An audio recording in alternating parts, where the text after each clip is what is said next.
میں ابھی شادی تو نہیں کرنا چاہتی تھی، پر پھر بھی میری شادی میرے باپ کے پسند کے لڑکے سے ہو گئی۔ ایسی بات نہیں تھی کہ مجھے کوئی پسند تھا، بس یہ ڈر تھا کہ نئے لوگ نہ جانے کیسے ہوں گے۔ خیر شادی کا دن بھی آ گیا۔ چھوٹی فیملی تھی پر بہت عزت کرنے والے لوگ تھے، تبھی تو شاید گھر والوں کو بھی یہ رشتہ بہت پسند آیا۔ میں رخصت ہو کر اپنے سسرال آ گئی۔ میرے شوہر نے شادی کی پہلی رات جو مجھ سے بات کہی، اسے سنتے مجھے شدید دھچکا لگا۔ میں دلہن بنی عروسی لباس میں پھولوں سے سجے کمرے میں بیٹھی تھی۔ ہر طرف تازہ موتی کی خوشبو اور گلاب کے رنگ بکھرے تھے۔ میں شرمائی سی بیڈ کے درمیان پھولوں پر بیٹھی تھی۔ بہت گھبراہٹ بھی ہو رہی تھی اور بھاری زیوروں کا وزن بھی اب تھکا رہا تھا۔ میں بیڈ سے ٹیک لگا کر بیٹھی اپنے دولہے کا انتظار کرنے لگی، جب دروازے پر ہلکی سی دستک ہوئی اور وہ اندر گلا کھنگارتے ہوئے کمرے میں داخل ہوئے۔ میں فوراً سیدھی ہوئی اور چہرے پر گھونگھٹ ڈال لیا۔ میرے شوہر دروازہ بند کرتے اندر آئے اور کچھ فاصلے پر بیٹھ گئے۔ میرا گھونگھٹ اٹھایا اور ماشاءاللہ کہتے سلام کیا۔ میں نے جواب دیا۔ خیر خیریت دریافت کرنے کے بعد انہوں نے میری منہ دکھائی کا تحفہ میرے ہاتھ میں رکھا۔ وہ ایک چھوٹا سا مخملی ڈبہ تھا۔ میں نے شکریہ کہا اور پھر کچھ ادھر ادھر کی باتیں کرنے کے بعد میرے شوہر نے ایک بار پھر گلا صاف کیا اور مجھ سے مخاطب ہوتے ہوئے بولے، آج ہماری زندگی کا نیا آغاز ہے اور میں اس کا آغاز بہت سچائی سے کرنا چاہتا ہوں اور ہر بات واضح طور پر کھول کر رکھ دینا چاہتا ہوں تاکہ آگے زندگی میں مسئلے مسائل نہ ہوں۔ وہ کہتے ہوئے چپ ہو گئے۔ میں نے کہا، جی کہیے، میں سن رہی ہوں۔ میں سمجھی وہ مجھے گھر کے کام کو لے کر یا زبان درازی یا کھانے کے متعلق کوئی نصیحت کریں گے، لیکن جو بات انہوں نے کہی وہ میرے وہم و گمان میں بھی نہ تھی اور شاید کسی کے بھی وہم و گمان میں نہ ہو۔ وہ مجھ سے بولے کہ میں جانتا ہوں ہر عورت اپنے اندر ممتا رکھتی ہے اور شادی سے پہلے ہی میاں بیوی اور بچے ایک بھرپور گھر کے خواب دیکھتی ہے اور اس میں کوئی قباحت بھی نہیں، لیکن ہمارے رشتے میں تم بچے نہیں پیدا کرو گے۔ وہ بولے تو میری سانس رک گئی۔ شادی کی پہلی رات ہی یہ کیسا ظالمانہ باتیں تھیں، یہ جانتے ہوئے بھی کہ ہر عورت کو اولاد سے کتنی محبت ہوتی ہے۔ میں نے کہا، یہ آپ کیا کہہ رہی ہیں؟ اولاد کے بغیر تو زندگی ادھوری ہوتی ہے۔ میاں بیوی کے رشتے کو مکمل اور خوبصورت بناتی ہے اولاد، اور یہ اللہ کی نعمت ہے اور کفران نعمت شرک ہے۔ میں بہت ڈر گئی تھی۔ میرے دل کی کیفیت اچانک بجھ گئی تھی۔ ہر چیز سے دل اچاٹ ہو گیا تھا جب میرے شوہر دوبارہ بولے کہ میں کب کفران نعمت کر رہا ہوں۔ میں کہہ رہا ہوں کہ ہم بے اولاد نہیں رہیں گے، ہمارے بچے ہوں گے اور ضرور ہوں گے۔ وہ بولے تو میرے دل کو دلاسا ہوا۔ میں نے کہا، ابھی تو آپ نے کہا کہ بچے پیدا نہیں کروں گی۔ میرے پوچھنے پر وہ مسکرائے اور بولے، ہاں تم بچے نہیں پیدا کرو گی، لیکن پھر بھی ہماری اولاد ہوگی، میں بچے پیدا کروں گا۔ ان کی بات سنتے مجھے کئی لمحے اپنے سماعتوں پر یقین نہ ہوا۔ میں سمجھی کہ میں نے کچھ غلط سنا ہے۔ میں نے پوچھا، آپ نے کیا کہا؟ تو وہ بولے، میں نے وہی کہا ہے جو تم نے سنا، تم نہیں پیدا کرو گی بچے۔ ان کی بات پر میں حیران رہ گئی۔ بھلا یہ کیسے ممکن تھا کہ مرد بچے پیدا کرتا؟ بچے پیدا کرنا تو قدرت نے عورت کے جسم سے رکھا ہے۔ اگلے لمحے ہی دلہن کی شرم و حیا، جھجک سب بھولے کمرے میں میرا کہکا گونجا اور میں ہنستی چلی گئی۔ میں نے کہا، آپ کا ذوق بہت اچھا ہے۔ وہ کہنے لگے، میں سچ کہہ رہا ہوں۔ تو میں سمجھی وہ مجھ سے مذاق کر رہی ہیں۔ میں نے ہنس کر ان کی بات ہوا میں اڑا دی۔ دن گزرنے لگے، ہم ہنسی خوشی رہ رہے تھے۔ میرے شوہر عادتاً بہت اچھے تھے، محبت کرنے والے، خیال رکھنے والے، جبکہ انہوں نے ابھی ازدواجی زندگی شروع کرنے سے منع کر دیا تھا کہ ابھی ہم ایک دوسرے کو جان لیں، سمجھ لیں، پھر نئی زندگی کا آغاز کریں گے، اور مجھے بھی اس بات پر کوئی اعتراض نہ تھا۔ دن تیزی سے گزرنے لگے، سب ٹھیک چل رہا تھا، ہمارے درمیان کافی حد تک انڈرسٹینڈنگ ہو چکی تھی، لیکن پھر اچانک میرے شوہر کا پیٹ بڑھنے لگا، ان کے کپڑے انہیں ٹائٹ ہونے لگے۔ مجھے ان کے جسم کا یوں اچانک بڑھنا بہت عجیب لگا۔ جب وہ مٹھائی لے کر آئے اور میرا منہ میٹھا کروایا، میں نے وجہ پوچھی تو بولے، خوشخبری ہے۔ میں سمجھ نہ سکی کہ وہ کس خوشخبری کی بات کر رہے ہیں۔ میں نے پوچھا، کیسی خوشخبری؟ تو انہوں نے میرے ہاتھ اپنے پیٹ پر رکھ دیا اور بولے، ہماری فیملی مکمل ہونے والی ہے، میرے پیٹ میں بچہ ہے، ہم ماں باپ بننے والے ہیں۔ मैंने बेयकीनी से इन्हें देखते इनके पेट से हाथ पीछे खींच लिया और सदमे से इन्हें देखने लगी। मैंने इनसे कहा, आप झूठ कह रही हैं, ऐसा नामुमकिन है। तो उन्होंने मेडिकल रिपोर्ट मेरे सामने रख दी जिसमें साफ साफ लिखा था कि वो हामला है। मैंने यकीन ना किया और इन्हें भी झूठा कहा और इन रिपोर्ट्स को भी। तो उन्होंने मेरा हाथ थामा और मुझे अपने साथ अस्पताल ले गए। वहाँ इनका चेकअप हुआ तो डॉक्टर ने यही कहा कि वो हामला है, जबकि ये सब कुछ मेरी समझ से बालातर था। मैं कुछ भी समझ नहीं पा रही थी। मैं वापस घर आ गई। मेरे शौहर बहुत खुश थे, जबकि मैं शिशुपंच में मुब्तला थी कि क्या करूं, क्योंकि ये बात ही ना काबिल यकीन थी और ना ही काबिल बर्दाश्त। मैं बिल्कुल खामोश हो गई। कुछ समझ ही नहीं आ रहा था कि क्या करूं, और बस इन सब में मेरा दिल चाह रहा था कि कहीं दूर भाग जाऊं। ये एक डरावना ख्वाब हो, मैं सुबह उठूं और सब नॉर्मल हो। पर कभी कभी वैसा नहीं होता जैसा इंसान सोचता है। मेरे शौहर का पेट दिन ब दिन बढ़ रहा था। वो बच्चे को जन्म देने वाले थे। अगर ये बात माशरे से छुपाई जाती, मैं तब भी खुद भी बर्दाश्त नहीं कर सकती थी। मैंने फैसला किया, मैं अपने शौहर से खुला ले लूंगी, क्योंकि वो तो खुद औरत बनना चाहते थे और दो औरतें भला मियाँ बीवी के रिश्ते से कैसे रह सकती हैं। मैं अगले दिन ही अपने शौहर को बिना बताए अपनी मैके चली गई। पहले तो मुझे समझ नहीं आया कि मैं क्या बताऊं अपनी अम्मी को, इसलिए मैंने झूठ बोल दिया कि मैं रहने आई हूँ। अम्मी भी खुश हो गई। अम्मी ने मेरे शौहर का पूछा तो मैंने टाल दिया। मुझे डर था कि कहीं मेरे शौहर यहाँ फ़ोन ना करें और ये ना कह दें कि मैं बिना बताए आई हूँ, क्योंकि अम्मी को एतमाद में लेने और इन्हें हकीकत बताने में मुझे थोड़ा वक्त लगता, जबकि मेरे शौहर ने एक बार भी फ़ोन ना किया। मुझे रहते 3 दिन हुए थे कि अम्मी को शक हो गया। उन्होंने मुझसे सख्ती से पूछा कि क्या माजरा है, तो मैंने बिना कुछ छुपाए शादी की पहली रात से अब तक का सब कुछ बता दिया। मेरी अम्मी ने खुला की बात पर मेरे मुंह पर थप्पड़ मारा और कहा कि ये कोई वजह नहीं है, ऐसा मुमकिन ही नहीं है, और मुझे वापस घर भेज दिया। मैंने फैसला किया कि मैं सबूत लेकर अम्मी के पास जाऊंगी और इनको दिखाऊंगी कि हकीकत ये है। मैं अपने घर पहुंची। दरवाज़ा बजाने लगी थी कि दरवाज़ा पहले से खुला था। मैंने अपने मोबाइल की वीडियो ऑन की ताकि मेरे शौहर का हमल रिकॉर्ड कर सकूं, और दूसरे कमरे का हल्का सा दरवाज़ा खोला जहां से आवाज़ आ रही थी। मैं झुरी में से वीडियो बनाने लगी, लेकिन इस वीडियो में जो मैंने देखा, इसे देखते मेरे पैरों तले से ज़मीन निकल गई। गोया मेरे सर पर पूरा आसमान टूट पड़ा, क्योंकि मेरा नाम सायरा है। मैं सवात की रहने वाली हूँ। मेरे अब्बा ख़ानदानी ज़मींदार थे और अम्मा भी जागीरदारों के ख़ानदान से थीं। मेरे अब्बा को बेटियों से बहुत मोहब्बत थी। शुरू से ही बेटियां बहुत पसंद थीं, इसलिए इन्हें एक ज़मींदार होने के बावजूद बेटा ना होने का कोई अफसोस नहीं था। मेरे अब्बा की 3 बेटियां हैं, यानी मेरी 3 बहनें हैं। एक मुझसे बड़ी है जो शादीशुदा है और मुल्क से बाहर रहती है। दूसरी यूनिवर्सिटी में ज़ेर तालीम थी। मुझे ग्रेजुएशन मुकम्मल किए 2 साल हो चुके थे, लेकिन अभी तक कहीं रिश्ता नहीं हुआ था। मेरे अब्बा को कोई परेशानी भी नहीं थी। वो सारे मामलात अल्लाह पर छोड़ चुके थे, जबकि मेरी अम्मी आए रोज़ मेरे रिश्ते के लिए कोई ना कोई वजीफ़ा कर रही होती और मुझे भी कुछ ना कुछ पढ़ने के लिए देती और कहती कि इसको पढ़ो और अपने नसीबों के लिए दुआ मांगो। जबकि मुझे खुद अभी शादी की कोई टेंशन ना थी, लेकिन अम्मा की इतनी फिक्र और परेशानी देखते मुझे यूँ लगता था जैसे मेरी शादी होगी ही नहीं। अब मुझे भी फिक्र होने लगी थी। ऐसा नहीं था कि मेरे लिए कोई रिश्ता नहीं आता था, बहुत रिश्ते आते थे, लेकिन वो दूसरे गांव के जमींदार और जागीरदारों के होते थे, जबकि मेरे अब्बा मुझे किसी जागीरदाराना खानदान में नहीं देना चाहते थे, जहां औरतों को जाहिल रखा जाता था और मर्द पढ़ा लिखा होकर भी जाहिल ही होता था, जहां बसीदा रस्म और रिवाज के बैठ मासूम जाने चढ़ती थी और खून बहा और वानी आम थी। जबकि मेरे अब्बा इल्म सिर्फ किताबों की हद तक नहीं पढ़ते थे, इस इल्म का इस्तेमाल अपनी अमली ज़िंदगी में भी लाते थे। इसीलिए मेरे अब्बा हम बहनों की शादी किसी अच्छे ख़ानदान और अच्छे लड़के को देखकर करना चाहते थे, जैसे मेरी बहन का किया था।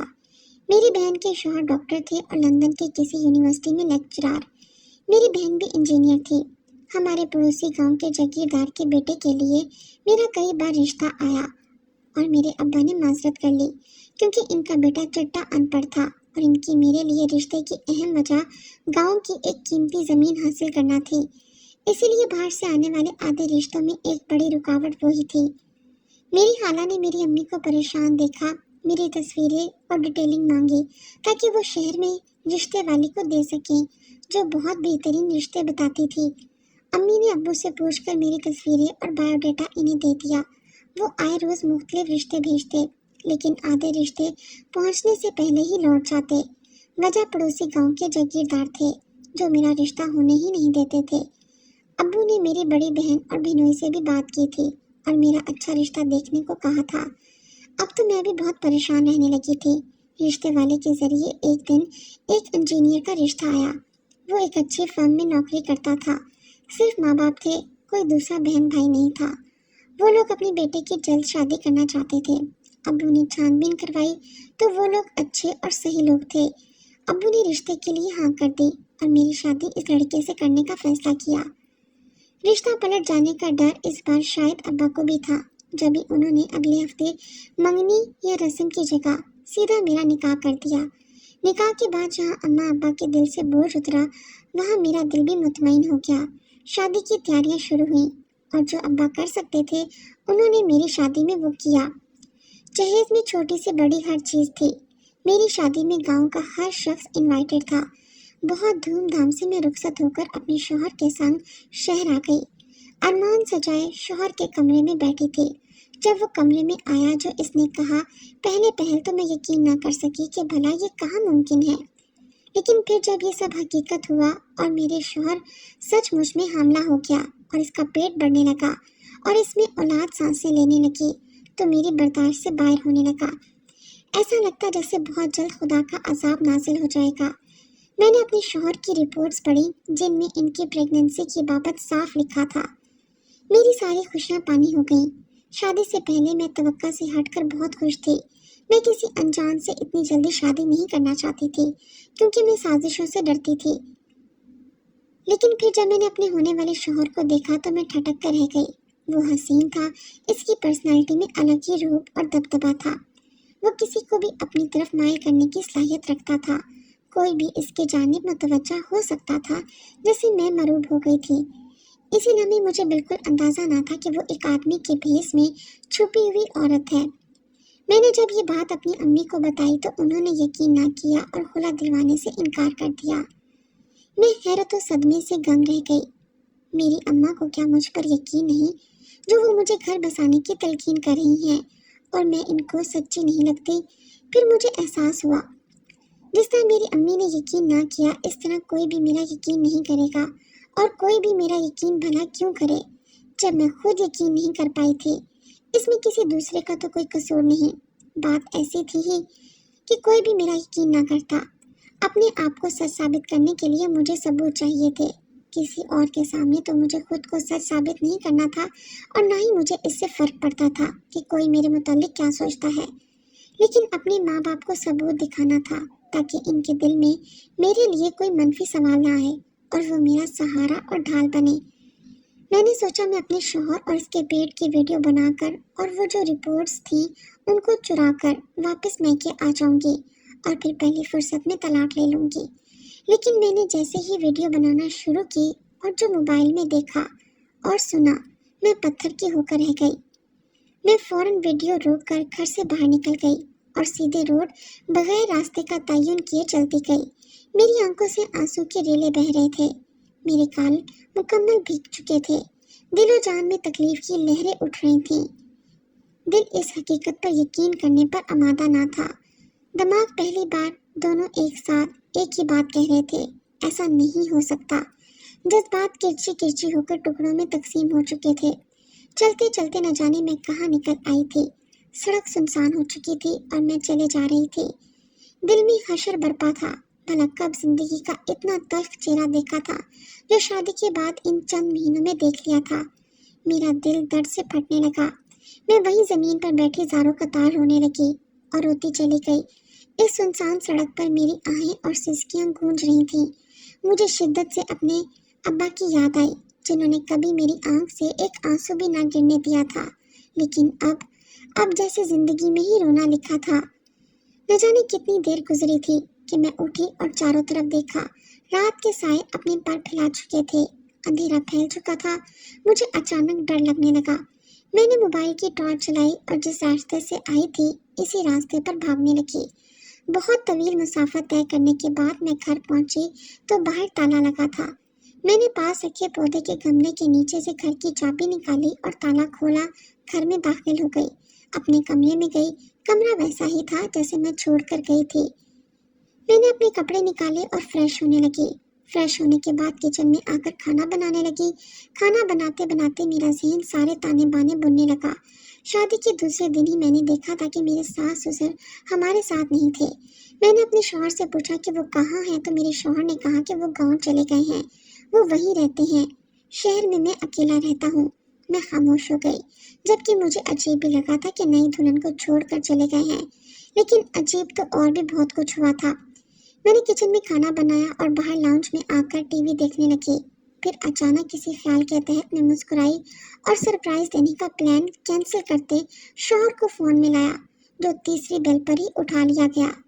मैंने इनसे कहा कि मैं घर वापस आ गई हूँ और खाने पर आपकी मुंतजिर हूँ। दूसरी तरफ बिना कुछ कहे फोन काट दिया गया। कुछ देर बाद मेरा शौहर अपना बड़ा हुआ पेट लिए कमरे में दाखिल हुआ। वो मुझे हैरत से देख रहा था। इसकी आंखों में कई सवाल थे जो मैंने बखूबी पढ़े थे। वो हैरत छुपाए मुझसे पूछने लगा, तुम वापस आ गई?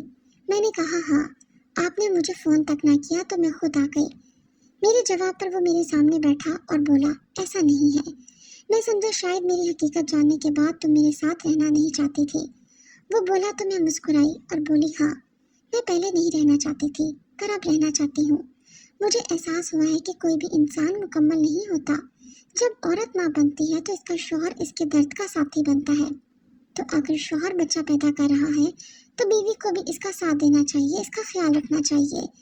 एक तरह से देखा जाए तो औलाद आपके जिस्म से पैदा हो या मेरे जिस्म से, होगी तो हमारी औलाद, और अपनी औलाद को कोई कैसे छोड़ सकता है। और ये तो ज़्यादा खुशी की बात है कि मुझे बिना तकलीफ की औलाद मिलेगी। मैंने कहा तो मेरे शौहर का रंग बदल गया। वो हैरत और सदमे से कम मुझे देखने लगा। फिर लड़खड़ाते लहजे में पूछा, तुम वाकई सच कह रही हो? वो मुझसे घबरा रहा था। मैंने कहा, 100% सच कह रही हूँ और मैं आपका भरपूर साथ भी दूंगी, मेरी बातों और इरादों पर। मेरे शौहर का रंग सफ़ेद हो गया। वो खामोश हो गया। दिन एक बार फिर गुजरने लगे। फिर कुछ दिनों से मेरा नाम निहाद शौहर बहुत परेशान था। वो बिल्कुल खामोश रहता। मैं इसका बहुत ख्याल रखती, इसे वक्तन फवक्तन खाने को देती, भारी चीज़ें उठाने से मना करती, और वो चिड़चिड़ाने लगा और मुझे झिड़क देता। मैं खामोश हो जाती। दिन गुजरने लगे और साथ साथ मेरे शौहर की परेशानी भी। वो बात बात पर मुझसे खफा होते, अपना कमरा तब्दील कर लिया और मुझसे अलग रहने लगे। मैंने भी कुछ नहीं कहा। 2 दिन बाद मेरे नाम पर एक कोरियर आया, जिसमें मेरे नाम का लंदन का टिकट था और मेरे ज़रूरी कागजात। मेरा शौहर अपने कमरे में आराम कर रहा था और मैं रात घर से निकली और एयरपोर्ट पर पहुंची। वहाँ मेरे घर वाले पहले से मौजूद थे। मेरे अम्मी अब्बू मुझसे मिले और अपनी दुआओं के साए तले मुझे लंदन भेज दिया। मैं लंदन पहुंची तो मेरी बहन बहनोई मेरे मुंतजिर थे। मैं अपनी बहन से मिलकर बहुत रोई और मेरी बहन भी रोई। मेरे बहनोई भी हर बात से वाकिफ थे। उन्होंने मेरे सर पर हाथ रखा। मैं इनके साथ इनके घर पहुंची। खाना खाकर आराम किया तो रात तक निकाह ख्वाबी आ गया, और मेरे बहनोई के दोस्त भी, जिनसे मेरा निकाह था। मैं एक बार फिर बहुत रोई और मेरा निकाह मेरे बहनोई के दोस्त से हो गया। रुखसती 4 महीने बाद रखी थी, क्योंकि मेरे बहनोई के दोस्त कुछ अरसे के लिए दूसरे शहर जा रहे थे। अब ऐसा लगता था जैसे सब कुछ ठीक हो जाएगा। मैं अपनी बहन बहनोई से बातें करती रही, अम्मी से फ़ोन पर बात करके इन्हें मुतमईन किया और रात का खाना खाकर अपने कमरे में आ गई। अपने कमरे में आकर सोने लेटी तो नींद न आई, बल्कि मैं माजी की सड़कों पर दौड़ने लगी। उस दिन वो वीडियो बनाते जो हकीकत मुझ पर आश्कार हुई थी, इसने मुझे तोड़ कर रख दिया था। मेरा साबका शौहर जिसने मेरे साथ शादी का ड्रामा किया था, वो फ़ोन पर महज गुफ्तगू था। दरअसल वो मेरा शौहर नहीं था, बल्कि पड़ोसी जागीरदार का एक ख़ास आदमी था, जिसने नाम और पहचान बदल कर मुझसे निकाह किया था। और फिर मेरे सामने ये हामला होने का नाटक इसलिए किया ताकि मैं खुद खुला ले लूं। और खुला या तलाक के बाद औरतों पर ऐसा धब्बा लगता है कि कोई ऊंचे या अच्छे खानदान के लोग नहीं अपनाते। ऐसे में वो जागीरदार अपने बेटे से मेरी शादी करता, और ये शादी सिर्फ और सिर्फ इस कीमती ज़मीन के हसूल के लिए थी जो मेरे नाम थी। वो डॉक्टर भी नकली थी और इस डॉक्टर की बनाई हुई रिपोर्ट भी। मैं इतनी बेवकूफ़ तो ना थी। मैं इस दिन बहुत रोई। मैं इस सड़क सुनसान पर बैठी रो रही थी जब मेरे पास मेरे अब्बा का फ़ोन आया। अम्मा ने इन्हें सब बता दिया था जिसकी तस्दीक के लिए उन्होंने मुझे फ़ोन किया था। वो मुझ पर यकीन रखते थे। फिर मैंने इन्हें सब कुछ बता दिया और बहुत रोई तो उन्होंने मुझे हौसला दिया और इस खेल को जारी रखने का हुक्म भी। फिर सब कुछ मैंने अब्बा के कहने पर किया। चूँकि वो निकाबी नकली ही था, क्योंकि हमारे पड़ोसी जागीरदार हकीकत में किसी तलाक याफ्ता लड़की को बहू नहीं बना सकते थे। अब्बा ने मेरे लंदन जाने का इंतज़ाम किया ताकि मज़ीद रुकावट ना हो और अचानक लंदन भेज दिया, जहाँ मेरे भिनोई ने मेरे लिए रिश्ता तलाश कर रखा था और वो भी डॉक्टर ही थे। इस बात को 1 महीना हो गया। वो जागीरदार ज़मीन के लिए बहुत झटपटाया पर कुछ हासिल ना हो सका। अब मैं और मेरे घर वाले बहुत मुतमईन और पुरसकून हैं। हमारे माशरे का ये अलमिया है कि लोग बेटियों की शादी के लिए इतने परेशान हो जाते हैं कि गैरों में झट मंगनी पर ब्याह कर देते हैं। किसी पर भी इतनी जल्दी एतबार नहीं करना चाहिए, जबकि अगर कुछ गैर मामूली देखो तो उसकी तस्दीक लाजमी करनी चाहिए।